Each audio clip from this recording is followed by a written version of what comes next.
In fact, it seems rather clear that Black Americans are doing better here today than they would be had their ancestors generations ago never been brought to these shores. We can prove this point by simply asking which African country anyone asking for reparations would prefer to live in. The answer, of course, is none of them. Now, you might offer the rebuttal that if slavery never existed, if we're reimagining history without that institution at all, then Africa itself would be in a better shape, better place, and better shape, and maybe indeed Black Americans would be better off there.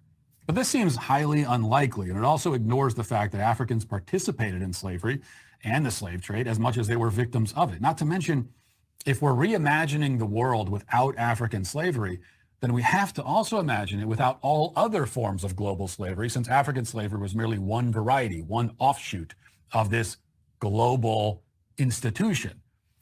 And now we have totally, at that point, rewritten the history of the world in a way so dramatic that it's absolutely impossible to say which individuals today would end up worse or better in this alternate universe. I mean, if you go back in time and get rid of slavery from the entire world, you have just, it's impossible to say what the world looks like right now. Actually, what we can say is that we'd all end up worse. All of us today would be in a worse spot if slavery never existed at all across the entire globe. Because a change that significant would likely shift the course of events in a way that would mean none of us would even exist. It would be a world full of other people who are not us. So I know that I benefit today from virtually everything my ancestors did and everything did to them, because if any of that had not happened, there's a very good chance that I never would have come into being. And as I see it, I benefit from being if the other option is not being. This is the conversation that needs to be had. And that's why, if you want to know why I'm such a big fan of Matt Walsh, it's takes like this. He has other takes too. He has funny jokes. He's a great writer. He's a brilliant, he's an old school op-ed writer who just does it on camera now.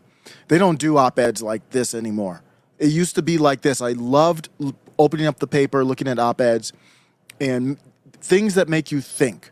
Because when I first saw this, this is an older clip. When I first saw this, I was like, wait, what did you say? In fact, it seems rather clear that Black Americans are doing better here today than they would be had their ancestors generations ago never been brought to these shores. So he's basically saying you're doing better. He's talking to you, Black Imams. He's talking to me too. My ancestors are through Jamaica, but it's all, at the end, he says we all benefit. But especially you Black Imams who want reparations, worry about slavery. He's saying being here, he's not saying slavery was a good thing. He's saying that, but the course of events throughout time brought us here, and we are in the best country in the world. And then he compares it to, well, if there's another country, let me know about it. Then he talks about, oh, Africans participated in it as well. Today, he said he just finished reading this book. I've not read this book, Into Africa, but I have read some books on the kind of the trans-Saharan slave trade that happened centuries before the transatlantic slave trade. And we talked about this on the channel. Last time we talked about this was when The Woman King came up. And that The Woman King is a movie about a Black African tribe that enslaved. I still haven't seen the movie, but that tribe, the Dahomey tribe, enslaved other Africans. But then he talks about this, and I'm like, let's talk about it. He said, read any book about Africa in the 19th century, and you'll be struck at how silly and false the modern Western conception of slavery is. It is shocking what they teach and what's really reality. It's more like what they ignore. He goes on to say the people who were primarily pillaging Africa for slaves were Arabs. And the Arab slave trade was kept alive by African tribes slaughtering. Makes it kind of funny now, not funny, but for those, if you're a Black Imam in the street, and I don't know how many there are, but if you are in the street and you're kind of like pro-Palestine, then it is kind of awkward because these are the ones that were enslaving your ancestors.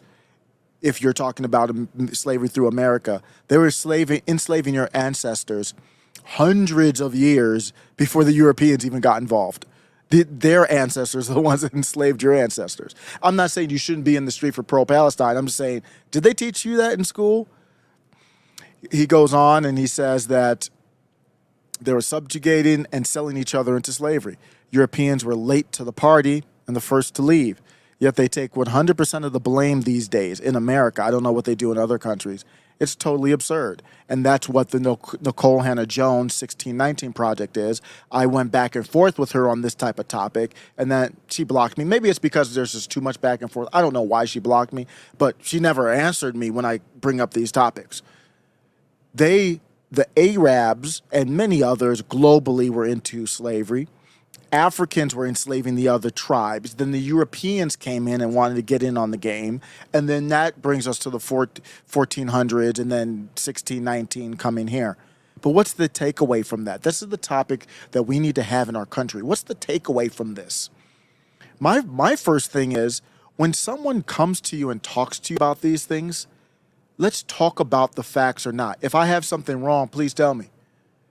Let me go. Let me know. We'll talk about it. But what's frustrating is you tell the blacks about this and the history, and then they call you racist. And they don't get angry at the people who sold them the lies. Wouldn't you get more angry at, wait a second, you didn't tell me the whole story here. I ain't learned any of this in school. I read one book on this that really opened my eyes. It's, I believe it's John Wright. It's on the same exact topic. It's something called like the Trans-Sahara Slave Trade by John Wright. And I'm reading it, I'm like, this is before, way before America, colonies, Britain, all of Europe, Portugal, Spain, all of them started coming in. They had the whole operation running, and they don't even go over that topic. There were white people who were enslaved as well. That was a big part of this. So if you didn't know any of this, that's perfectly fine. There's a lot that I don't know. The Hoteps talk about black people being in the Americas before the continent that is now North America, before Britain settled it, and before the Native Americans, I think even. And I need to read on that. I'm not knowledgeable there. Everybody doesn't have to be knowledgeable in everything. I'm not even knowledgeable there. I've read some cursory stuff here. That's why I like doing videos like this. Let's crowdsource the truth and get down to it. But if it is true and you read it, you do your own research. You read it. Tell me what you think, or do your own, background, and then let me know does that change your thought process on America? Does it change your thought process on, well, I can be grateful here. It doesn't matter that white people, basically white men, young, courageous, very intelligent, well-off white men, many who own slaves, started this beautiful country that we have control of to make whatever we want right now. Does it change your approach? I don't know. Another example of why I'm called Middle MAGA, visit the website. At the top right, put your email in so I'll be able to give you notifications when I'm booted off of this platform.